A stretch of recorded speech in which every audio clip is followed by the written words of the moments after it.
کبھی آپ نے تدبر کیا کہ آپ کی زندگی کس قدر دشوار ہو سکتی تھی اگر آپ سننے کی صلاحیت سے محروم ہوتے؟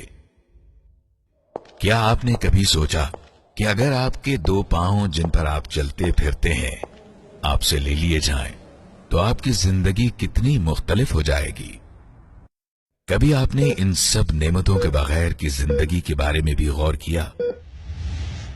کبھی آپ صبح سویرے جاگ اٹھے ہوں اور تب یہ احساس ہوا ہو کہ کتنے ہی دوسرے لوگ بھی اس وقت جاگنا چاہتے تھے مگر پڑے سو رہے ہیں؟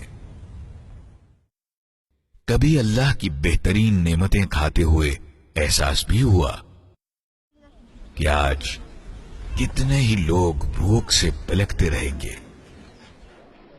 کبھی ہسپتال سے اپنی میڈیکل رپورٹس لی ہوں اس احساس مسرت کے ساتھ کہ وہ سب آپ کی مکمل صحت کی عکاس ہیں، جبکہ اسی دن دنیا میں بہت سے ایسے لوگ بھی ہوں گے جو صرف چند دنوں کے مہمان رہ گئے ہوں گے۔ کبھی آپ نے سانس لینے کی صلاحیت پر بھی اللہ کا شکر ادا کیا اور کبھی قرۂ ارض کی بہترین خوشبوئیں سونگھنے کی نعمت پر بھی اس کا شکر ادا کیا؟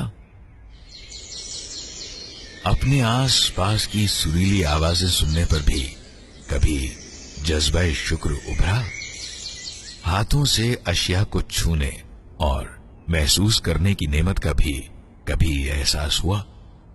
ان شاندار شخصیات کے قرب کی نعمت کا بھی کبھی احساس ہوا جن سے اللہ نے تمہیں وابستہ کر دیا ہے؟ زندگی میں ان کی موجودگی پر بھی دل نے کبھی کلمہ شکر ادا کیا؟ اور کیا کبھی ان کے بغیر اپنی زندگی کا بھی تصور کیا؟ ذرا سوچئے، کیا آپ اپنے دیکھنے، چھونے، محسوس کرنے، سننے اور معمول کی زندگی بسر کرنے کی نعمتیں دے کر اپنی خواہشات کی تکمیل کرنا گوارا کر لیں گے؟ کیا اب بھی زبان پر انہی چیزوں کا شکوہ جاری رہے گا جو آپ کو میسر نہیں، بجائے ان چیزوں کا احساس کرنے کے جو اللہ تعالی نے آپ کو عطا کر رکھی ہیں؟ کیا نہیں معلوم کہ رب کی آپ پر اتنی نعمتیں ہیں کہ آپ صرف انہیں گننے کی بھی صلاحیت نہیں رکھتے؟ کیا اس کے باوجود بھی اظہار تشکر کے لیے اپنے ہاتھ آسمان کی طرف نہ اٹھاؤ گے؟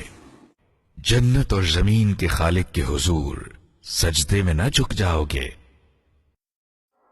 ان تمام نعمتوں کے شکریہ کے طور پر جو اس نے تمہیں عطا کر رکھی ہیں، ان دستیاب اور وافر نعمتوں سے لطف اندوز نہ ہوگے؟ ان کا شکریہ ادا نہ کرو گے؟ فَبِأَيِّ آلَاءِ رَبِّكُمَا تُكَذِّبَانِ؟ پس اے جن و انس، تم اپنے رب کی کن کن نعمتوں کو جھٹلاؤ گے؟